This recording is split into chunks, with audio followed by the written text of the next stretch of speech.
Bien, buenas noches. Mirad, he encontrado un documento interesante del Ministerio de Sanidad que me ha aclarado bastantes de las preguntas que me hacéis y yo no sabía responderos con exactitud. Entonces, bueno, vamos a repasarlo un poquito y veréis cómo nos van a quedar las cosas más claras. Vale, el mecanismo de transmisión del COVID-19. El mecanismo de transmisión de humano a humano. Ya sabéis que la hipótesis es que la transmitieron el murciélago, pero bueno, en este caso vamos a hablar de humano a humano. Vale, esto sí que lo sabéis, que es a través de las secreciones de personas infectadas, principalmente por el contacto directo con gotitas respiratorias, y estas gotitas tienen que ser superior el tamaño a 5 micras. La distancia de transmisión 2 metros. Vale, hasta ahí bien. Las manos o los fómites contaminados, los fómites son los objetos que tienen carga viral, que tienen virus sobre sus superficies. Entonces, las secreciones de la persona pueden ser que pasen directamente a otra persona o pueden ser que estas secreciones se depositen en estos fómites y desde allí, a través de nuestras manos, nos la llevemos a la boca, la nariz y los ojos, que serían las puertas de entrada. Vale. Hasta ahí, bien. Ahora, algo que me parece muy interesante y que yo creo que esto lo deberían decir en el telediario para que a todo el mundo nos quedase claro. La permanencia del virus. Vale, pues en superficies de cobre la permanencia es de 4 horas. En superficies de cartón, 24 horas. En acero inoxidable, esto es una sorpresa para mí, 2 días, 48 horas puede durar el virus en una superficie de acero inoxidable. Y en plástico, en material plástico, puede sobrevivir hasta 72 horas. Esto fue novedoso cuando lo leí también para mí. Yo no pensaba que el virus podía sobrevivir tantas horas, sabiendo que por sí no es un mecanismo vivo y que necesita de un soporte de una célula realmente para reproducirse. Tras 3 horas sobre una superficie de papel, puede ser papel impreso o un pañuelo de papel, está todavía el virus ahí, 3 horas en superficie de papel. La permanencia puede ser de 1 a 2 días cuando el virus está sobre madera, sobre ropa o sobre vidrio. Imaginaros 2 días. Las gafas puede ser un objeto que hayamos ido al supermercado, hayamos cogido un producto que está contaminado porque alguien ha dejado sus secreciones allí, nuestras manos nos tocamos la gafa y ahí, en el vidrio de nuestra gafa, puede sobrevivir el virus hasta 2 días. Desde ahí lo pasaríamos con nuestras manitas a la boca, a la nariz o a los ojos y ya nos entró el virus en el cuerpo y estamos infectados. Repito, de 1 a 2 días cuando el virus está sobre madera, sobre ropa. Por eso la importancia de lavar toda la ropa según venimos de la calle directamente a la lavadora. Ropa o vidrio. Y fijaros, más de 4 días cuando se aplica sobre superficies de plásticos, billetes y mascarillas quirúrgicas. Esto es mucho tiempo, 4 días. Bueno, otro dato curioso.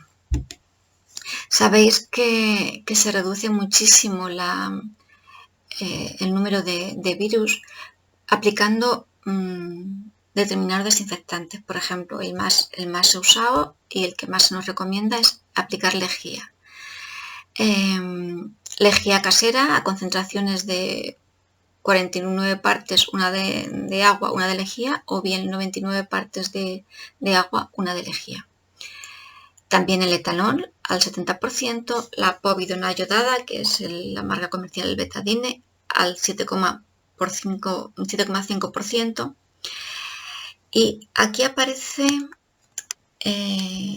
la clorexidina, también al 0,05%. Otra sustancia que es el clorxilenol al 0,05%. Y por supuesto el jabón líquido a una concentración de 49 partes de agua por una de jabón, ¿vale? Pero aparece un antiséptico muy interesante que es el cloruro de benzalconio al 0,1%. ¿Por qué digo que es muy interesante? Porque los anteriores que os he dicho no se pueden introducir dentro de las mucosas del cuerpo. No nos podemos, por mucho que lo diga Trump, tomar lejía. Pero este producto sí que está en preparados. Hay varias marcas comerciales que no las voy a decir, pero que las podéis encontrar fácilmente en farmacia. Porque se utiliza para cuando hay aftas en la boca, cuando hay llagas, cuando hay gingivitis, inflamación en las encías, cuando hay amigdalitis o faringitis, para hacer gárgaras. Me parece muy interesante porque algunos de vosotros me llamáis que tenéis muchísima tos y también afonía y molestias a ese nivel, porque evidentemente ya sabéis todos que la puerta de entrada son las mucosas de esa zona. Entonces, este antiséptico, esto es cosa mía, ya sabéis que yo soy enfermera, pero lo podéis consultar con los médicos. Este antiséptico me parece muy interesante para usarlo a ese nivel y creo que podría ser de gran ayuda. Vale, el periodo de incubación. El periodo de incubación, también es un dato que creo que sabéis, es de 5 a 6 días. O sea, desde que la persona entra en contacto con el virus hasta que se desarrolla la enfermedad, lo normal es que pasen 6 días. 6 días en los que está asintomática y después desarrolla la enfermedad. Pero hay un rango amplio que va desde el 0 días hasta 24 días.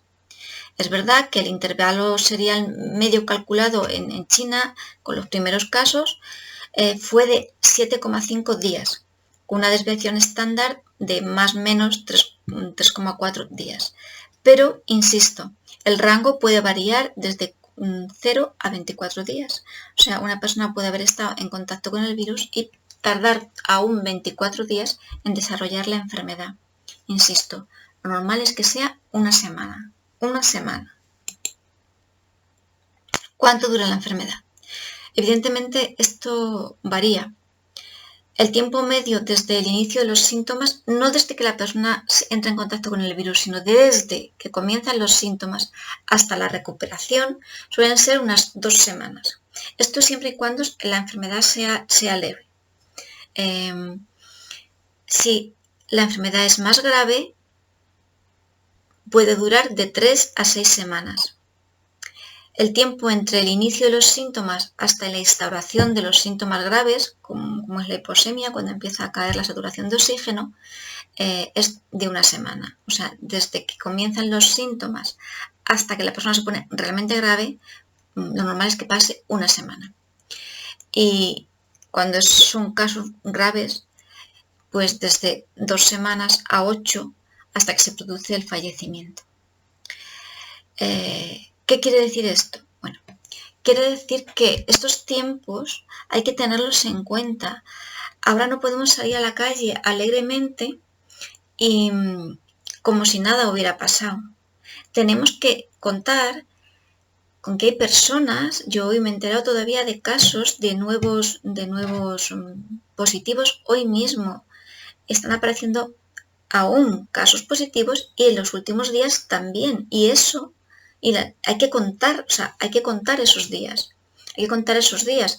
La persona con las que nos relacionemos, tenemos que tener en cuenta que desde el inicio de los síntomas, desde que se contagian hasta el inicio de los síntomas, pueden pasar 7 días. Y creo que, bueno, cada uno ya que se haga sus cuentas. La transmisión, otra de las preguntas que me hacéis mucho, la transmisión a partir de casos asintomáticos. Repito que estos datos los he cogido del Ministerio de Sanidad, ¿eh? Esto no es cosa mía ni viene de una fuente que puede estar contaminada. Viene de ahí, lo podéis encontrar en el documento ese que os he dicho al principio. Vale. Los casos asintomáticos prácticamente no se ha conocido contagio. O sea, una persona que sí ha entrado en contacto con el virus, pero no ha desarrollado síntomas, prácticamente no la va a transmitir.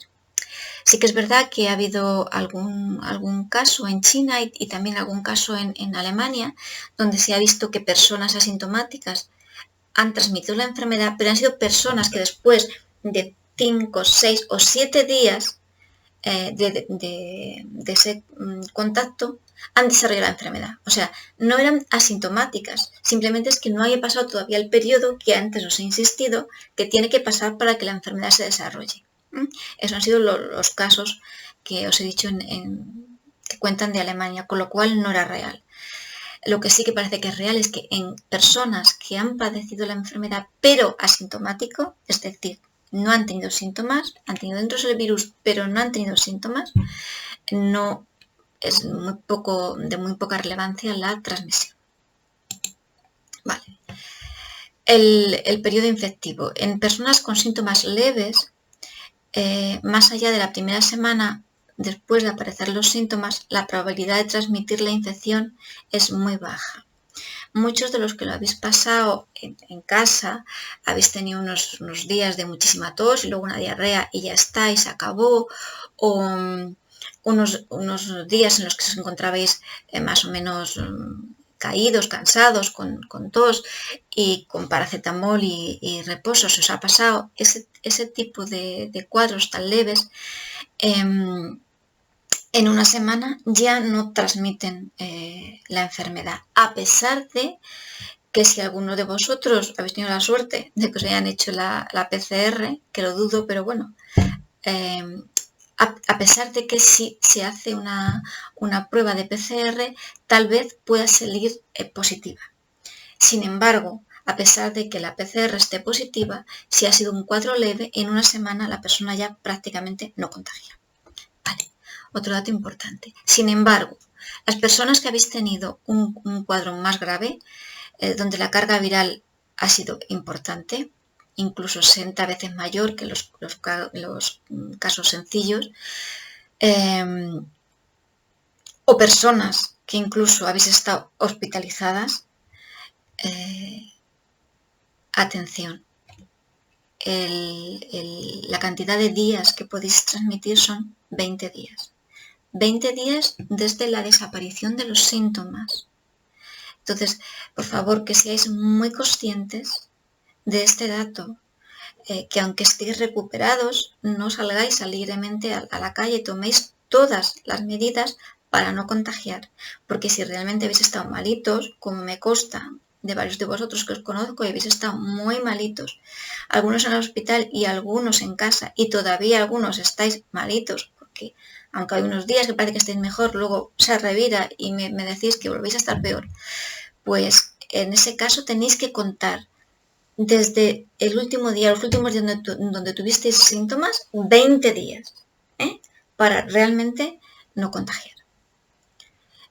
Esto es muy importante porque hay personas que no lo están haciendo. Entonces, no hay manera de parar esto. O sea, si cada uno no es responsable, no hay manera de pararlo. Por eso me parece muy importante esta información, para que luego cada uno con su madurez de persona adulta, pues actúe. Vale. Voy a contaros un poquito cómo se inicia la infección, por lo menos que sepáis cómo van los científicos investigando. Y mirad, este es el famoso virus. Los virus tienen, en otro vídeo ya os contaré algo más de virología, tienen unas estructuras tremendamente perfectas, con una geometría perfectísima. Muchos de ellos son icosaedros de verdad maravillosos, ya los enseñaré, pero en concreto este virus es circular, no por ello menos perfecto. Tiene en su estructura dentro un trozo de ARN. Ya os expliqué en otro momento que un virus es simplemente un trocito de información. La información se porta en el ADN o en el ARN y puede ser de cadena doble o de cadena sencilla. En el coronavirus es cadena sencilla y un trocito de ARN. Vale, pues este trocito de ARN que está en el centro del virus está perfectamente encapsulado en una estructura. ¿Veis? Está perfectamente encapsulado en una estructura. Esa estructura que lo recubre y que lo protege tiene esas formas de espinas, es como una corona de espinas. Y me parece muy apropiado este nombre. Y por eso el nombre de coronavirus, es como una corona de espinas y esas espinitas serían proteínas. Vale, este virus tiene 4 proteínas. Una proteína que está dentro, que la veis aquí, que es la proteína N, que está dentro del ARN, pero luego tiene 3 proteínas en la membrana. Una proteína S, quedaros con este nombre porque es muy famosa, ahora os diré por qué. La proteína HE, que sería, aquí en el dibujo está en esta forma rosita, y la proteína M, que sería esta forma negrita como agujas, pero la S, veis que son las más prominentes y la más grande, la proteína S. Vale. ¿Por qué os digo que es tan importante? Bueno, los científicos están descubriendo que esta proteína S, que ya estaba en otros tipos de coronavirus, pero que en concreto, el COVID-19, viene con una proteína S muchísimo más perfeccionada. ¿Perfeccionada para qué? Perfeccionada para encajar en nuestras células, en la membrana celular de nuestras células, ahora os diré dónde y en qué lugar. Como si en nuestras células hubiera una cerradura y esta proteína S encajase perfectamente en esa cerradura para poder abrir nuestra célula. Es increíble lo perfecta que es esta llave y la inteligencia tan tremenda que hay detrás de todo esto. Vale, el coronavirus infecta principalmente en el tracto respiratorio superior, como ya sabéis, y también en el tracto gastrointestinal, principalmente. Pero ahora os diré más informaciones de los últimos, de las últimas investigaciones.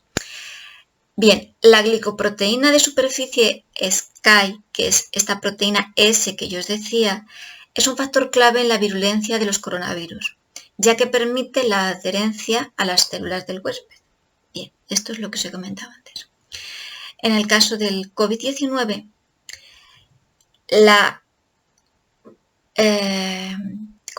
cerradura en la que encaja esa proteína está en nuestra membrana celular. ¿Y cómo se llama? Se llama ECA2. Es la angiotensina 2. Es una enzima convertidora de la angiotensina 2. Es una proteína que está en la membrana celular de algunas de nuestras células. A su vez, esta proteína, que cuando llega el virus y encaja ahí se queda inutilizada, esta proteína la necesitamos en nuestro cuerpo para varias funciones que ahora veréis. Vale. Aquí está, en esta diapositiva está muy bien dibujado. El verde sería el virus y el azul sería nuestra célula.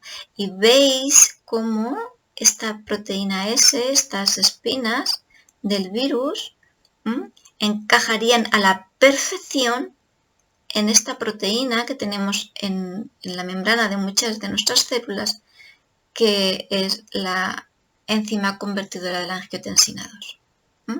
Así es como... Y una vez que están la cerradura y la llave inextricablemente unidas, por ahí inyecta el virus, inyecta su ARN, esa información pasaría a nuestra célula y nuestra célula torpemente piensa que es información suya. Está todo perfectamente hecho. El ARN del virus no es algo extraño para nuestra célula. Le es muy familiar. Por eso entra en nuestros lisosomas y empieza a reproducir copias, como ya os he explicado en otras ocasiones, copias y copias y copias, fotocopias, fotocopias, fotocopias de ese virus. Y ese virus después es excretado de la célula y pasa a infectar a otras células en nuestro cuerpo. La sintomatología la conocéis, pero bueno, la vamos a volver a repetir. Según el informe de la OMS, la OMS ha enviado a China un comité de científicos y según el informe de la OMS incluye lo más frecuente, fiebre, tos seca, pero además una tos muy seca y muy accesos de tos que dejan a la persona agotada. Astenia es otro síntoma, menos frecuente pero también, y las personas que estéis teniendo astenia es, bueno, el otro día me decía uno de vosotros que era como si un portero de discoteca le hubiera dado una paliza. Pues sí, una astenia es un cansancio tremenda, expectoración, menos, un 33%. En los casos, muchos casos que yo he estado en contacto con ellos en el trabajo, han tenido poca expectoración o ninguna. La disnea, esa dificultad respiratoria, el dolor de garganta, hay poquito, 13%, pero hay personas que contáis que es como una astilla o como una punzada que os quema ahí. La cefalea, alguno de vosotros sé que la ha padecido con especial virulencia, el dolor de los músculos o el dolor de las articulaciones, escalofríos, náuseas o vómitos. En menor los vómitos, solamente un 5%, en cambio la diarrea es más frecuente, congestión nasal y hemoptisis, menos frecuente por supuesto, y problemas en los ojos. Vale, pero no solamente eso, y esto es importante. Hay otros síntomas relacionados con distintos órganos. Hay síntomas relacionados con el sistema neurológico y ahora os explicaré por qué. Mareo, alteración de la conciencia, accidentes cerebrovasculares muy poquitos, un 2,8%, pero se han dado casos, de epilepsia, hiposmia, esto es bastante frecuente, neuralgias también, dicen hay que un 2,3%, pero yo conozco bastantes casos con neuralgias muy fuertes. Problemas cardiológicos, fallos a nivel del corazón, también problemas en los ojos, oftalmológicos, visión borrosa, sensación de un cuerpo extraño y a veces se presenta como primer síntoma un problema en la conjuntiva. Vale. Os voy a explicar qué está sucediendo. Lo que está sucediendo es que esta enzima que os he dicho que está en la superficie de algunas de nuestras células, que la hemos llamado ECA2, está sobre todo en grandes cantidades en las células del pulmón. Por eso lo más frecuente es que se desarrollen patologías a nivel respiratorio. Pero también hay muchas de estas sustancias en las células del estómago y del intestino delgado, sobre todo el intestino delgado y también del recto. Por eso el porqué de las diarreas. Pero también hay ECA2 en las membranas de las células del cerebro. Por eso se están dando dolores de cabeza, las neuralgias y las cefaleas que tenéis tan fuerte. Por eso la pérdida del olfato y la pérdida del sabor, del gusto. Por eso el mareo. Os contesto, bueno, no voy a decir nombres aquí, pero es que ya os voy respondiendo a varias de vosotras que me estáis llamando. Por eso el mareo, la inestabilidad para caminar. ¿Qué sucede también? Que esta ECA2, que es una enzima en nuestro cuerpo, es importante para la regulación de la tensión arterial, para la regulación de problemas cardíacos y también para regulación de procesos cerebrales. Al estar inutilizada por el virus, está ocasionando, no por la propia infección del virus, sino como consecuencia, una cosa secundaria, se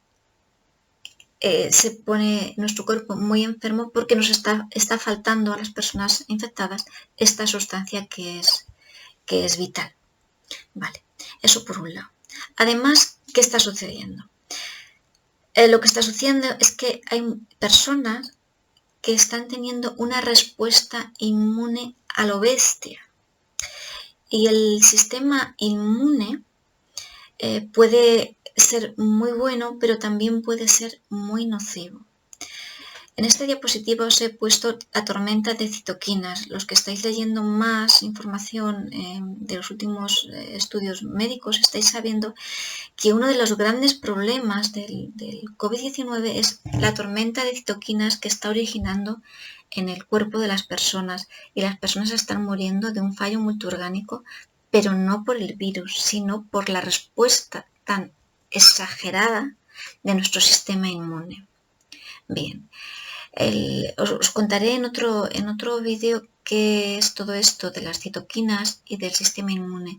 De momento quedaros como que hay un sistema inmune enloquecido con una producción muy exagerada de sustancias quimiotóxicas que se están volviendo contra esas personas, contra los tejidos, matando tejidos, produciendo pus, produciendo coagulaciones, y eso os lo voy a explicar despacito en otro momento porque creo que ya me estoy alargando demasiado. Por favor, los que estáis malitos en casa, los que habéis salido del hospital, os lo dije el otro día, os lo vuelvo a decir, dejadme comentarios y yo os digo lo que esté en mi mano para ayudaros, y si no, lo pregunto. No os sintáis solos. Muchos me estáis diciendo que os sentís como abandonados. No os sentáis abandonados. A mí me tenéis aquí, por lo menos a mí. ¿Vale?